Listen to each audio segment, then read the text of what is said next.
শিমুলতলা গ্রামে থাকত রফিক, এক নীরব যুবক। তার জীবনে আশা ছিল নীলা, এক স্কুল শিক্ষিকা যার হাসি ছিল সকালের রোদের মতো।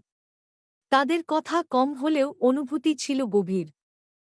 নীলার বাবা শহরে চাকরি পাওয়ায় তারা চলে যাবে। যাওয়ার আগের রাতে নীলা রফিককে একটি চিঠি দিল, যা সে সকালে পড়বে। সেই রাতে রফিকের ঘুম এল না। ভোরে চিঠি খুলে রফিক পড়ল, তোমার নীরবতাতেই আমি তোমাকে খুঁজে পেয়েছি।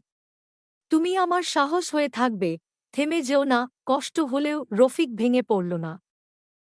সেদিন থেকেই রফিক নিজের জীবন বদলানোর শপথ নিল। পড়াশোনা করে শহরে কাজ খুঁজল। বছর পেরিয়ে একদিন শহরের এক স্কুলে নীলা দেখল আত্মবিশ্বাসী রফিককে। তাদের চোখে চোখ পড়ল, কোনো কথা হল না। কিন্তু সেই শিমুলতলার গল্প। শিমুলতলা গ্রামে থাকত রফিক, এক নীরব যুবক।